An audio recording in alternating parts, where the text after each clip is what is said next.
द्रौपदी का भरे सभा में जब चीरहरण हो रहा था, द्रौपदी का चीरहरण कोई वक्तव्य का विषय नहीं है, उसको उसका बखान ज्यादा करना नहीं चाहिए मंच से, पर लेकिन फिर भी गुरु कृपा और भगवत कृपा पता चले इसलिए थोड़ा बहुत ही कहूं।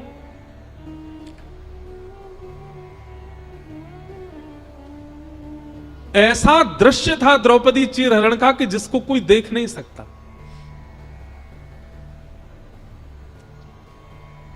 जब दांव पर द्रौपदी हार गई,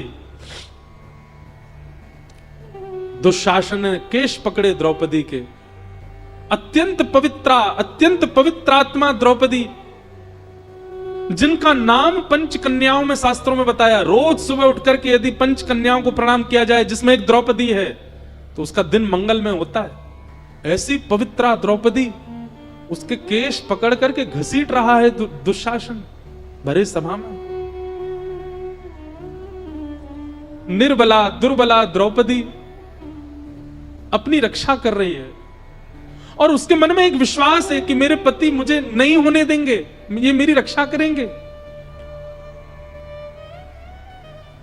लेकिन पांचों पांडव अपनी नजर नीचे करके बैठे।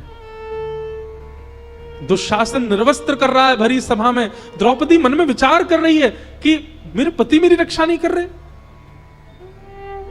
बड़े बड़े आचार्य यहां बैठे हैं, बड़े बड़े मेरे कुल के श्रेष्ठ लोग यहां बैठे हैं, ये मुझे निर्वस्त्र नहीं होने देंगे। अरे कोई अपनी बहू को ऐसे कैसे निर्वस्त्र होने दे सकता है? लेकिन सब नीची नजर करके बैठे थे। द्रौपदी ने अंत में अपना बल लगाया कि मैं क्षत्रिय नारी हूं, मैं अपनी रक्षा स्वयं कर सकती हूं। लेकिन जब दुशासन के बल के आगे द्रौपदी स्वयं की रक्षा भी नहीं कर पाई, तब दक्षिण भारत के एक प्रकांड विद्वान इस बात पर टीका करते हुए कहते हैं कि द्रौपदी ने दोबारा किसी को नहीं देखा। पांडवों को एक बार देखा, उन्होंने सिर झुका लिया, तो पांडवों को दोबारा नहीं देखा। भीष्म पितामह, द्रोणाचार्य आदि जितने भी यहां श्रेष्ठ जन बैठे हैं, इनकी ओर भी एक बार देखा, इन्होंने रक्षा नहीं की, तो दोबारा द्रौपदी ने उनको भी नहीं देखा। तीसरी बार द्रौपदी ने जब अपना बल स्वयं रक्षा में लगा दिया, जब वह भी काम नहीं आया, उसके बाद द्रौपदी ने एक व्यक्ति को दोबारा देखा। किसको? सभा में बैठे हुए कृपाचार्य, गुरु कृपाचार्य। क्यों देखा? द्रौपदी के मन में एक भावना उत्पन्न हुई, ये कौन है? ये गुरु हैं। गुरु की इतनी महिमा शास्त्रों में बताई है, गुरु का इतना भाव शास्त्रों में बताया गया। गुरु गोविंद दोनों खड़े काकेला, कबीरदास कह रहे हैं, बलिहारी गुरुदेव की जो मुझे गोविंद दियो बताए। गुरु ब्रह्मा गुरु विष्णु गुरुदेवो महेश्वरा, गुरु साक्षात पर ब्रह्म तस्मै श्री गुरुवे नमः। गुरु के लिए अज्ञान तिमिरांधस्य ज्ञानांजन शलाकया चक्षुरुन्मीलितं येन तस्मै श्री गुरुवे नमः। हर जगह गुरु की इतनी महिमा बताई गई, लेकिन वह गुरु भी नजर नीचे करके बैठे थे। फिर भी द्रौपदी ने एक बार और गुरु की ओर देखा। किया, एक तो आप हमारे गुरु हैं, दूसरे आप आचार्य हैं, और तीसरा आपका नाम ही है कृपा। द्रौपदी ने दूसरी बार जब कृपाचार्य की ओर देखा, तो कृपाचार्य ने नजर उठाकर के द्रौपदी की ओर देखा, और द्रौपदी की ओर देखते हुए कृपाचार्य ने केवल एक इशारा किया, भुजा उठाकर के एक उंगली उठाई, और एक उंगली उठाकर के द्रौपदी को मानो इशारा कर दिया, तू कहां किसके प्रपंच में पड़ी है द्रौपदी? तू किसकी शरण में जा रही है? तू किनसे शरणागति मांग रही है? तू किनसे अपनी मदद करने की भीख कर रही है? तेरी रक्षा केवल एक कर सकते हैं, और वो एक इस ब्रह्मांड के नायक, इस ब्रह्मांड के जगत नियंता, जगदाधार, जगदीश्वर हैं। एक बार उनको पुकार। टीकाकार कहते हैं, अर्जुन 18 अध्याय में जो बात नहीं समझ पाया था, गुरु कृपाचार्य के एक इशारे से द्रौपदी ने वो बात समझ ली। क्या? सर्वधर्मान परित्यज्य माम एकम शरणम ब्रज, सबको छोड़ हरि को भज। तब अंतिम स्थिति में द्रौपदी भुजा उठा करके कहती है, हे कृष्ण द्वारिकावासी देव देव जगतपते, हे जगतपते, हे द्वारिकावासी श्री कृष्ण, कौरवम परिभूतम वा किम न पश्यसि केशव। आपको दिखाई नहीं दे रहा है आपकी निर्बला दुर्बला बहन को ये कौरव सब निर्वस्त्र कर रहे हैं? आप चुपचाप कहां बैठे हैं नाथ?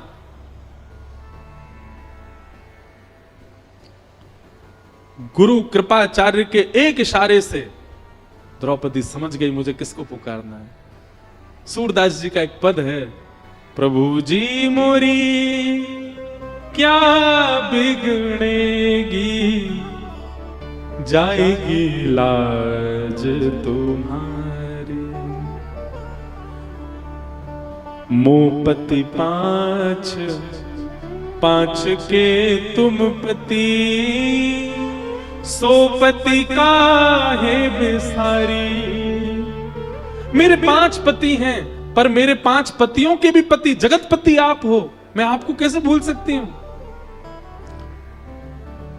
भीष्म द्रोण और कर्ण दुशासन, भीष्म द्रोण और कर्ण दुशासन, इन मोरी लाज उघारी। प्रभु जी मोरी क्या बिगड़ेगी, जाएगी लाज तुम्हारी। और अंत में तो कह दिया, शूर शाम तुम पछताओगे, कब? जब मोहे देख उघारी। अरे कहीं आपने आने में विलंब कर दिया और कहे मैं कहीं उघारी अवस्था में हुई तो नाथ पछताओगे मुझे देख करके। फिर कहते हैं भगवान श्री कृष्ण रुक्मिणी जी के साथ द्वारिका में चौसर खेल रहे थे जिस समय द्रौपदी पुकार रही थी। और चौसर खेलते खेलते ठाकुर जी अत्यंत क्रोध में भर करके खड़े हो गए। रुक्मिणी जी ने चरण पकड़ लिए, नाथ क्या हुआ, आप इतने क्रोध में? भगवान ने दोनों मुट्ठियां बांध ली और कहने लगे, रुक्मिणी जी आप प्रस्थान करो, वैकुंठ को प्रस्थान करो। क्यों? बोले क्योंकि अब यह पृथ्वी नष्ट होने वाली है, ब्रह्मांड नष्ट होने वाला है। मेरी अनन्य भक्ता द्रौपदी का चीरहरण किया जा रहा है। इस ब्रह्मांड को मैं नहीं रहने दूंगा जिस ब्रह्मांड में मेरे भक्त का चीरहरण किया जा रहा है। रुक्मिणी जी ने समझाया, बोले नाथ इस ब्रह्मांड में अनेक भक्त रहते हैं, अनेक वैष्णव रहते हैं। एक भक्त के लिए आप पूरे ब्रह्मांड को नष्ट करेंगे, कितने भक्त मर जाएंगे। ऐसा मत करो नाथ। ठाकुर जी कहने लगे, तो फिर मैं हस्तिनापुर को नष्ट कर दूंगा। रुक्मिणी जी कहने लगे, हस्तिनापुर में विदुर जी भी तो रहते हैं, हस्तिनापुर में 5 पांडव भी तो हैं, हस्तिनापुर में भीष्म पितामह भी तो हैं, यह भी तो आपके भक्त हैं।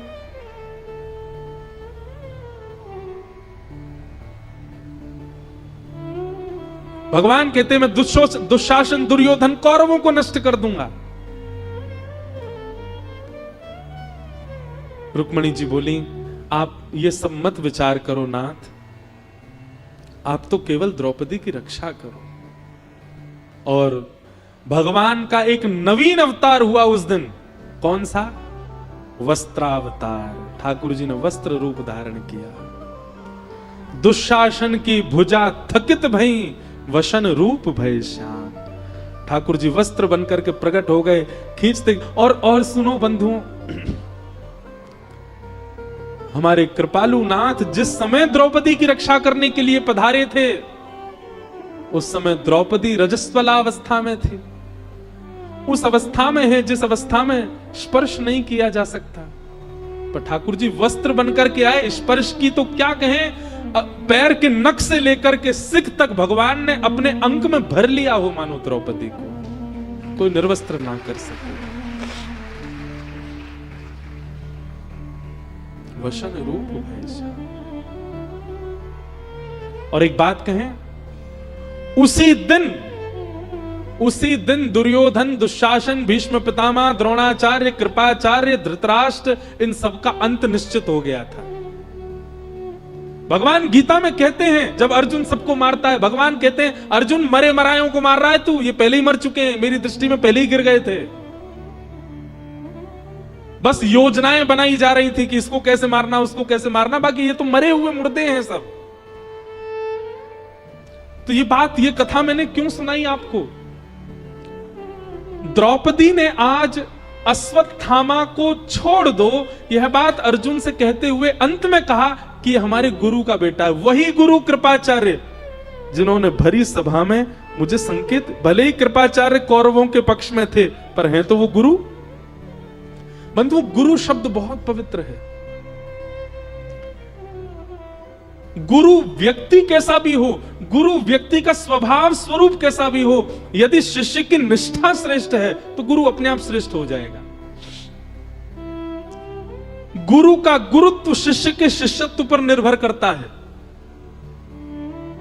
पति का पतित्व पत्नी के पातिव्रत पर निर्भर करता है। पत्नी का पतित्व, पत्नी का पत्नित्व पति के पत्नीव्रत पर निर्भर करता है। बच्चों के भविष्य माता पिता की सेवा पर निर्भर करते हैं। चाहे बच्चा कितने भी अच्छे काल में जन्मा हो, चाहे बच्चे का कितने भी अच्छे हॉस्पिटल में जन्म हुआ हो, चाहे वो बालक कितनी भी सुख सुविधाओं में रहा हो, लेकिन परवरिश माता पिता ने उचित नहीं की होगी तो बालक अच्छा बन ही नहीं पाएगा। ऐसे ही गुरु कितना भी श्रेष्ठ हो, शिष्य का शिष्यत्व यदि श्रेष्ठ नहीं है तो गुरु श्रेष्ठ नहीं हो सकता। कृपाचार्य भले ही कौरव पक्ष में थे, पर द्रौपदी ने उनको पुनः इसलिए देखा क्योंकि वो गुरु हैं। गुरु शब्द में कुछ तो बल होगा ना। और तभी गुरु कृपाचार्य ने उंगली करके दिखा दिया, द्रौपदी एक की शरण में जाओ, और वह एक केवल परमात्मा है। आज द्रौपदी अर्जुन से कह रही है, जिन गुरु की वजह से आज मैं अपनी लाज बचा पाई, उन गुरु का पुत्र, उन गुरु को तो महाभारत युद्ध में मार दिया तुम लोगों ने, लेकिन कम से कम उनके पुत्र को तो जीवित छोड़ दो। अरे मेरे ऊपर ही कृपा नहीं की कृपाचार्य जी ने, तुमको धनुष उठाना उन्होंने सिखाया, तुमको बाण चलाना उन्होंने सिखाया, तुमको युद्ध भूमि में खड़ा होना उन्होंने सिखाया। क्या हुआ अगर उन्होंने कौरवों का पक्ष लिया? तो थे तो वो हमारे गुरु। कम से कम उनके पुत्र को तो मत मारो। गुरु के बड़े एहसान है हमारे ऊपर, गुरु की बड़ी कृपा है हमारे ऊपर, अर्जुन उनके पुत्र को मत मारो। यह बात सुनते ही दूर खड़े द्वारिकाधीश के नेत्र सजल हो गए। और आज भगवान ने उपहार के रूप में द्रौपदी को कुछ देना चाहते हैं। कितनी दयालु है, कितनी करुणा है इसके चित्त में। भगवान सोच रहे मैं क्या दे दूं द्रौपदी को। तभी भगवान ने अपना नाम दे दिया, निरीक्ष कृष्णापकृतं गुरु सुतम वाम स्वभावा कृपयान नाम च।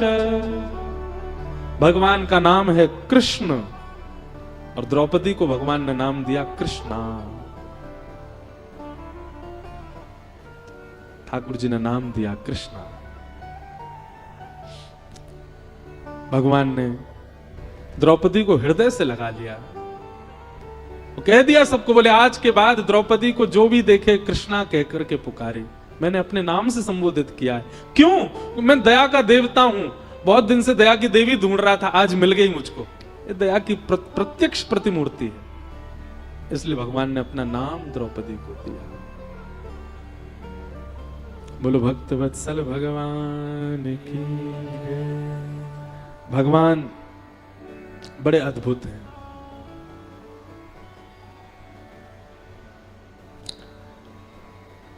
अश्वत्थामा को जीवित छोड़ दिया। आगे फिर कथा बढ़ती है।